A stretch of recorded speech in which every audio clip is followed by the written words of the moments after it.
Accident की घटना जहाँ पे हुई वो कच्ची सड़क है, जहाँ पे मुश्किल से 5 या 10 की स्पीड से बाइक चलेगी। मैं खुद एफिडेविट देकर तैयार हूँ डेमो करने के लिए। अगर जो मृत्यु होगी तो मेरी हो जाएगी। मैं तो खुला चैलेंज कर रहा हूँ प्रशासन से, आके डेमो करवा ले। मैं तैयार हूँ, लिख के देने को तैयार हूँ एफिडेविट। ये थोड़ी है किसी को चाहो तो बचा लो और किसी को चाहो तो अपराधी बना दो। पुलिस के का कितना बढ़िया तालमेल है। मेरे ख्याल में सचिन प्रधान के खिलाफ इसी कोतवाली में 15 मुकदमे दर्ज होंगे और वो 24 घंटे लगभग पुलिस के साथ रहता है।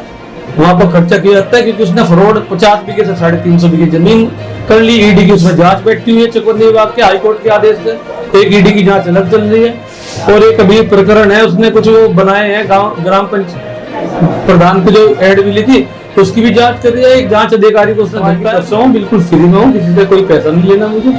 हालांकि मेरे से कुछ लोगों ने पूछा भी है और ये भी नहीं है कि मैं दूसरे पक्ष का विरोधी हूँ। जो उनमें से सही है मैं उनके साथ हूँ और यदि उनका कोई वीडियो या फुटेज है तो मैं पुलिस को भी दें और मुझे भी भेजें।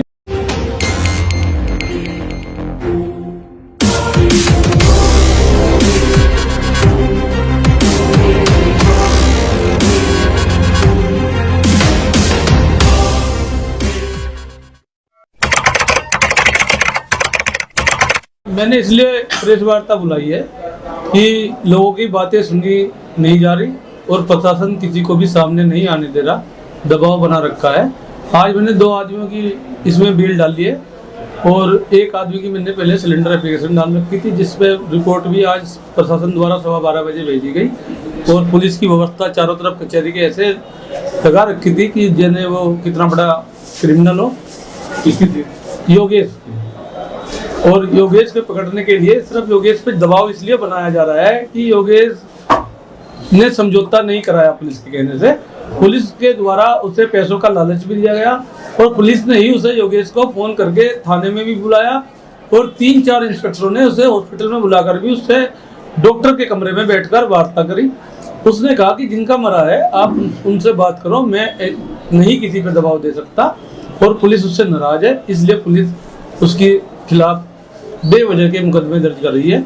जबकि घटना के समय वो मौके पर था भी नहीं, नगर पालिका पर वो था जहां पर जो कंट्रोल रूम में कैमरा लगा हुआ है कंट्रोल रूम का, तो उसकी फुटेज में देख लो, शायद वहां वो पुलिस वाले और पब्लिक के बीच में बचाव करता हुआ ही मिलेगा। मुख्य षड्यंत्रकारी योगेश को बताया गया है पुलिस के द्वारा। वो तो इसलिए बताया गया ना, वो इसलिए बताया गया क्योंकि उसने पुलिस की बात नहीं मानी। दीप कुमार ने खुद उसे फोन किया, उसने मेरे पे भी फोन किया। मैं इत्तेफाक से उस दिन गाजियाबाद था, नहीं तो मैं भी उतना हो सके मेरे पे 5 लाख का इनाम करती पुलिस। ऐसा भी तो हो सकता था। लेकिन क्या किसकी साजिश रही है? क्या रही? इसमें साजिश उनकी रही कि जिस तरीके से पुलिस इसे लिपापोती करके ना चाह रही थी, एक मर्डर की एक्सीडेंट दिखाना चाह रही थी जिसका मर गया। उन लोगों ने पहले रेकी की जहाँ वो नौकरी करता था, जिसकी फुटेज कैमरे की मैंने खुद अपनी फेसबुक पे भी डाल रखी है, शायद चारों तरफ भी वो आ रखी होगी। और उसके बाद में जो एक्सीडेंट की घटना जहाँ पे हुई वो कच्ची सड़क है, जहाँ पे मुश्किल से 5 या 10 की स्पीड से बाइक चलेगी। मैं खुद एफिडेविट देकर तैयार हूँ डेमो करने के लिए। अगर जो मृत्यु होगी तो मेरी हो जाएगी। मैं तो खुला चैलेंज कर रहा हूँ प्रशासन से, आके डेमो करवा ले। मैं तैयार हूँ, लिख के देने को तैयार हूँ एफिडेविट। ये थोड़ी है किसी को चाहो तो बचा लो और किसी को चाहो तो अपराधी बना दो। दूसरे समाज के घर वालों की तोड़फोड़ भी की गई है पूरी तरह, तो क्या मानते हैं कि उन्होंने तोड़फोड़ किया? वो उन्होंने अपने बचाव के लिए किया। खुलेआम पता है सचिन प्रधान और पुलिस के का कितना बढ़िया तालमेल है। मेरे ख्याल में सचिन प्रधान के खिलाफ इसी कोतवाली में 15 मुकदमे दर्ज होंगे और वो 24 घंटे लगभग पुलिस के साथ रहता है। वहां पर खर्चा किया जाता है क्योंकि उसने फ्रॉड 50 बीघे से 350 बीघे जमीन कर ली। ईडी की उसमें जांच बैठी हुई है चकबंदी विभाग के हाईकोर्ट के आदेश से। एक ईडी की जांच अलग चल रही है और एक अभी प्रकरण है, उसने कुछ वो बनाए हैं ग्राम पंचायत प्रधान को जो एड मिली थी उसकी भी जांच कर रही है। एक जांच अधिकारी को उसने धमकाया भी है। तोड़फोड़ की एक वीडियो भी आ रही है, वो खुद अपने बचाव के लिए करा गया, जैसा माहौल बन गया। बाहर के लोग आए, लेकिन अगर जो आप देखोगे शुरुआत कहाँ से हुई तो पुलिस के साथ में कौन लोग लाठी डंडे और पिस्टल लेके जा रहे हैं। एक बार उस पर भी वो वायरल है वीडियो, एक बार उस पर नजर मारो ना। अगर जो हरिजन जाति का कोई आदमी किसी हथियार को लेके या घूम रहा है या लाठी डंडे से है तो उसे जेल भेजो, लेकिन उन लोगों को भी तो भेजो। उनके खिलाफ क्यों नहीं एफआईआर अब तक करी गई? जब हाईकोर्ट में सुनवाई होने लगी तो जब 12:15 बजे इन्होंने एफआईआर करी 20 तारीख को, एक वीडियो और वायरल हो रहा है जिसमें खेतों में पुलिस कर्मियों को कुछ लोगों के द्वारा पीटा जा रहा है। तो उनको चिन्हित करो, उन्हें जेल भेजो जो भी है। अगर जो कोई वायरल है तो पुलिस को शामिल करना चाहिए ना, और नगर पालिका की फुटेज भी शामिल करनी चाहिए। कौन सी 47 चिन्नी वो भी देनी चाहिए।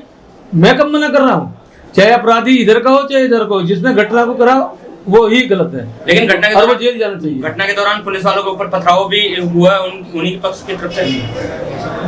किसने मारते हुए देखा? अगर जो हरिजन जाति के पक्ष ने पथराव किया होता तो हरिजन जाति की तरफ पत्थर न पड़े होते। आप देखो, मैंने गोली भी देखी है एक वीडियो में वायरल में कि जहाँ को रोड समाज और पुलिस जा रही है वहां गोली पड़ी है। गोली किसकी जेब से गिरी होंगी? जो वहां को जा रहे हैं, या चमारों के मोहल्ले में पड़ी थी वो गोलियां। अब आप दलित समाज की तरफ से अधिवक्ता बन के आए? मैं बिल्कुल दलित समाज की तरफ से हूँ, बिल्कुल फ्री में हूँ, किसी से कोई पैसा नहीं लेना मुझे। हालांकि मेरे से कुछ लोगों ने पूछा भी है, और ये भी नहीं है कि मैं दूसरे पक्ष का विरोधी हूँ। जो उनमें से सही है मैं उनके साथ हूँ, और यदि उन पर कोई वीडियो या फुटेज है तो वो पुलिस को भी दें और मुझे भी भेजें। ऐसा नहीं है कि मैं उनका कोई विरोधी हूँ, मेरी किसी से व्यक्तिगत दुश्मनी नहीं है। तो आपकी तरफ से क्या किया गया?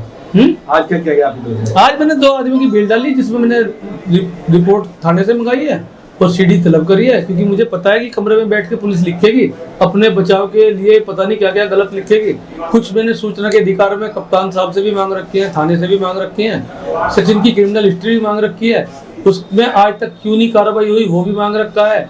और 2 महीने 156(3) में 15 दिन पहले सचिन और उसकी साली के खिलाफ भी डाल रखा था 156(3), जिसमें डेट लगी हुई है 3 या 4 तारीख लगी है कल परसों। तो उसमें भी रिपोर्ट इन्होंने पहली बार में नहीं भेजी थी, डेट लग गई थी। हमें नहीं मालूम था कि सचिन इतना परेशान हो गया इस तरीके की घटना करवा देगा, लेकिन इसमें सबसे बड़ा हाथ सचिन का है और एसएसआई दीप कुमार जो उसके मित्र है, और भी अधिकारीगण हैं जिसको भी पता था सबसे पहले उन्हें रोकना था। अगर जो हरिजन समाज एफआईआर को कह रहा था तो एफआईआर की जांच तो पुलिस के पास ही थी। किस तरह की जांच की मांग करने हैं आप आगे? मैं जो है या तो सीबीआई जांच हो जा इसमें, या किसी जज के अंडर में जांच निष्पक्ष होनी चाहिए। और मैं ये भी नहीं सोच रहा कि कोई राजनेता या कोई कर देगा। मैं कोर्ट के ऊपर डिपेंड हूँ, और मैं जहाँ तक आशा है कि मैं हाई कोर्ट में इसी बात को लेकर मुद्दा बनाऊंगा। जैसे हाई कोर्ट में मुकदमा गया है, कब तक इसका वो आ जाएगा और हाई कोर्ट क्या निष्पक्ष जांच के आदेश दे देगी? हाई कोर्ट ने 2 हफ्ते में पुलिस से प्रोग्रेस रिपोर्ट मांगी है, स्टेटस इस केस का, और उसी टाइम पे इन्होंने एफआईआर भी करी है और कुछ महिलाओं का मेडिकल भी कराया जिनका उन्होंने मेडिकल नहीं होने दिया था, और शायद अभी तक सभी महिलाओं का मेडिकल नहीं हुआ। तो यहाँ तक कि एसडीएम साहब ने भी लोगों को धमकाया, मेडिकल नहीं करने दिया था। एक लड़की थी जिसने लॉ पास करके वकील बनने की चाहत में जो है वो देहरादून और लेफ्ट डाउन से घूमती हुई, कोट द्वार से घूमती हुई रुड़की आ गई। तो मेरी भी इच्छा नहीं थी, क्योंकि मैंने 4 साल से काम करना बंद कर रखा है, लेकिन अब दोबारा से मैं शायद कोर्ट में प्रैक्टिस करूं, नहीं तो मेरी इच्छा नहीं थी। कहीं ना कहीं इनाम भी घोषित किया गया है योगेश के ऊपर। इनाम तो घोषित इसलिए कर रहा हूँ, उसके पास में ऐसे ऐसे सबूत हैं जो वो बता देगा, हमें नहीं पता है, क्योंकि फेस तो वही कर रहा था। फिर उस पर दबाव दे रहे थे, उसे पैसे का लालच दे रहे थे। अमरजीत, दीप कुमार और क्या नाम मेनवाल, और आपके जो हैं ये BL भारती जी, उन्होंने उससे अस्पताल में मीटिंग करी, उसे लालच दिया, और फिर दीप कुमार ने फोन करके उसे थाने में बुलाया। एक तरफ कह रहे हैं 8:10 पे, तो वहां पे 144 7:30 बजे लग गई थी। दीप कुमार एक SSI होके, ऐसी जिम्मेदारी के पद पे होके कैसे 8-10 की घटना बता रहा, जब सब औरतों को पकड़ के ये लोग 7:30 बजे ले आए पीट पाट के। 8:10 पे कैसे घटना हो जाएगी? जो सबूत उनके पास है उन्हें आप सामने रखेंगे? मैंने तो हाई कोर्ट में पेन ड्राइव में भर के भी जमा कर दिए। एक लास्ट सवाल, अमरजीत की जो घरवाली है उनका वीडियो वायरल हो रहा है, मेनवाल। वो तो इसलिए है ना कि देखो परिवार सबके हैं, और परिवार की औरतों को चिंता रहती है, उसमें मेरे भी हैं, औरों का भी है। और चिंता का विषय यही है कि सबको पता है कुछ गलत हुआ तो कल को अगर जो FIR मेरी दर्ज होगी, एक लड़के की आंख फुटी हुई है जिसका मेडिकल अभी तक नहीं हुआ, उसने प्राइवेट में करा रखा है, उसकी आंख में चल रहा है एक्सरे में, उसका नाम बादल है।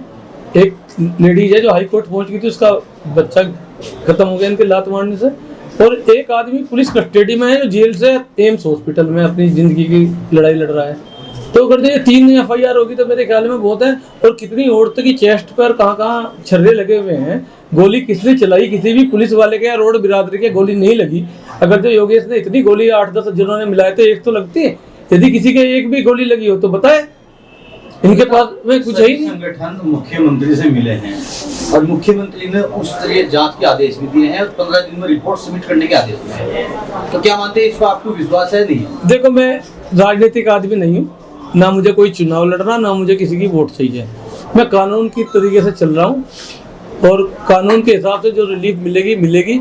अगर जो वाकई में ही मुख्यमंत्री जी को इस पर संज्ञान लेना तो चाहिए था। जो आज जांच कर रहे हैं वे अपराधी हैं, इसमें उन पर जांच हटा देनी चाहिए थी, उनका ट्रांसफर करना था और अन्य पुलिस बल आना था, वह अन्य अधिकारी आने थे। अगर जो वास्तव में इतने सीरियस थे तो यहाँ के सारा का सारा स्टाफ चेंज करते। जब इतनी बड़ी घटना होगी क्यों नहीं करा गया अब तक? दीप कुमार जांच कर रहा अब तक, भले ही उसे कोतवाली से हटा दिया हो, क्यों कर रहा है वो जांच? उसे जब यूं ही नहीं पता, वो इस लायक ही नहीं है कि घटना किस टाइम हुई, वो खुद मौके पे है। 7:30 बजे की घटना को 8:10 लिख रहा है। डेल्टा प्रकरण की जांच डीआईजी को दी गई है गढ़वा। कल को रिपोर्ट आएगी, पता लग जाएगा कौन देने जा रहा। वो करेंगे, उन्हें तो दी है अभी, उसके बाद में करेंगे। आज तक कौन कर रहा है? इतनी चीज खत्म कर दी जाएंगे।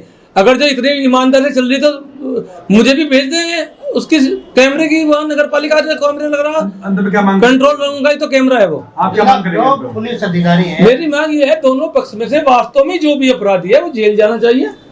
मैं भी अगर जो पुलिस का जितना सहयोग होता है मैं भी करने को तैयार हूँ, लेकिन निर्दोष यदि किसी को जेल भेजेंगे, चाहे दोनों पक्ष में से किसी को भी, मैं उसके साथ हूँ और मैं उसके लिए लड़ूंगा। इसमें कोई वो वाली बात नहीं है। मेरा मूड नहीं था वकालत करने का, लेकिन वास्तव में मेरा मूड है, क्योंकि पहले पुलिस वाले कहते थे मैं बदमाशों का वकील हूँ। ठीक, अपने आप किससे किसने पैसे लिए, किससे उगाही करवाई, मुझे शायद वो भी पता है। जितना ये मुझे छेड़ेंगे उतना ही मैं सामने